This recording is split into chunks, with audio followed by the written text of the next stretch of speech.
ये कहानी है 2010 कॉमनवेल्थ गेम्स घोटाले की। एक ऐसा सपना जो पूरे देश ने देखा था और जो सबकी आंखों के सामने बिखर गया।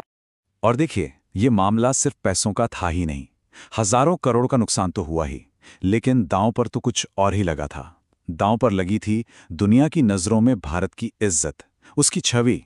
ये एक ऐसा दाग था जो नोटों की गड्डियों के नीचे छिप नहीं सकता था। ये कहीं ज्यादा गहरा घाव दे गया। सोचिए, जिन बड़े बड़े शानदार स्टेडियमों में एथलीट्स को इतिहास रचना था, वो खुद ही अधूरे थे। चारों तरफ बस धूल, मलबा और एक अजीब सी अफरा तफरी का माहौल था। और घड़ी की सुइयां, वो तो बस तेजी से भागे जा रही थीं। और एथलीट्स जो मेहमान बनकर पूरी दुनिया से आए थे, उनके रहने का इंतजाम, मतलब वो तो एकदम अपमान जैसा था। कमरों में गंदगी, छतों से पानी टपक रहा था, बिल्कुल अव्यवस्था। हम अतिथि देवो भव की बात करते हैं, लेकिन वहां तो इस वादे का खुलेआम मजाक उड़ा रहा था। और जब लगा कि इससे बुरा क्या ही होगा, तब गेम शुरू होने से ठीक पहले मेन स्टेडियम के बाहर एक नया नवेला फुटओवर ब्रिज ताश के पत्तों की तरह ढेर हो गया। ये सिर्फ एक पुल नहीं गिरा था, ये दरअसल उस पूरे करप्ट सिस्टम के गिरने का सिंबल बन गया था। इस एक हादसे ने पूरी दुनिया में भारत की साख पर एक बड़ा सा, गहरा सा सवाल खड़ा कर दिया। तो पहले ये समझ लेते हैं कि ये कॉमनवेल्थ गेम्स आखिर हैं क्या। देखिए, ये एक इंटरनेशनल मल्टी स्पोर्ट इवेंट है। इसमें वो सारे देश हिस्सा लेते हैं जो कभी ब्रिटिश एम्पायर का हिस्सा हुआ करते थे। ओलंपिक के बाद इसे दुनिया का दूसरा सबसे बड़ा स्पोर्ट्स फेस्टिवल माना जाता है। मतलब इसकी मेजबानी मिलना किसी भी देश के लिए एक बहुत बहुत बड़े सम्मान की बात है। और साल 2003 में जब इंडिया ने ये मेजबानी जीती, तो सोचिए, पूरे देश में जश्न का माहौल था। हर तरफ खुशी थी। वादा ये था कि दिल्ली में होने वाले ये गेम्स पूरी दुनिया को एक नए, एक मॉडर्न, एक पावरफुल इंडिया की तस्वीर दिखाएंगे, एक राइजिंग नेशन की झलक। लेकिन जैसे जैसे वक्त बीता और गेम्स नजदीक आए, तो मैदान पर होने वाले खेल के पीछे, पर्दे के पीछे एक और ही खेल शुरू हो गया था। ये खेल था पैसों का, जहां एक मामूली से बजट ने एक ऐसी उछाल मारी, एक ऐसे नंबर पर जा पहुंचा जिसकी किसी ने कल्पना तक नहीं की थी।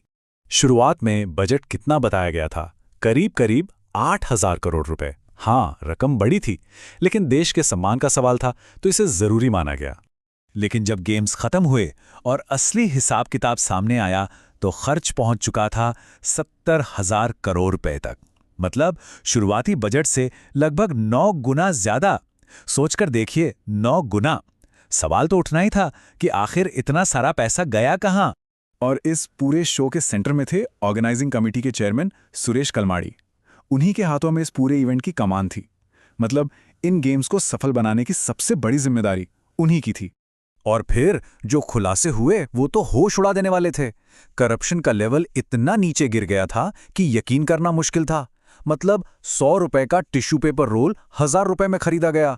2 लाख की ट्रेडमिल 10 लाख में।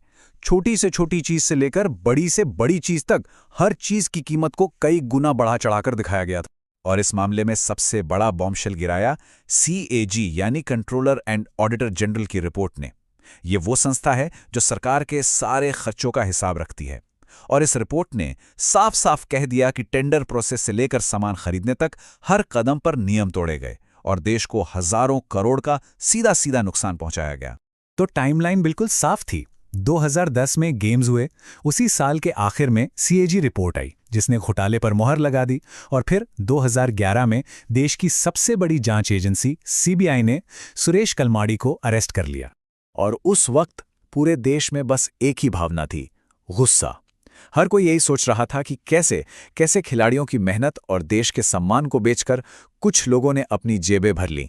लेकिन इस पूरी अंधेरी कहानी में एक रोशनी की किरण भी थी, एक ऐसा पहलू जो हमें गर्व से भर देता है। इस सारे घोटाले, इस बदइंतजामी के शोर के बीच हमारे एथलीट्स ने कमाल कर दिया। ऐसा कमाल जिसकी किसी को उम्मीद नहीं थी। पूरे 101 मेडल्स। ये कॉमनवेल्थ गेम्स में इंडिया की अब तक की बेस्ट परफॉर्मेंस थी, सबसे शानदार। मगर इसकी त्रासदी देखिए, जिन एथलीट्स ने देश का सर गर्व से ऊंचा किया, उनकी वो हिस्टोरिक जीत घोटाले के शोर में कहीं दब के रह गई। जो जश्न का माहौल होना चाहिए था, वो शर्मिंदगी की परछाई में फीका पड़ गया। घोटाले ने कुछ बातें आईने की तरह साफ कर दी। पहली, पब्लिक प्रोजेक्ट्स में ट्रांसपेरेंसी, मतलब पारदर्शिता कितनी जरूरी है। दूसरी, हर अधिकारी की जवाबदेही तय होनी ही चाहिए, अकाउंटेबिलिटी होनी ही चाहिए। तीसरी, सरकारी निगरानी का एक मजबूत सिस्टम होना कितना जरूरी है। और सबसे इंपॉर्टेंट कि देश की इज्जत, देश की प्रतिष्ठा हर चीज से ऊपर है, सबसे ऊपर। इस एक घोटाले ने न सिर्फ दुनिया में इंडिया की इमेज को ऐसी ठेस पहुंचाई जिसे भरने में सालों लग गए, बल्कि देश के अंदर करप्शन को एक सेंट्रल पॉलिटिकल इशू बना दिया।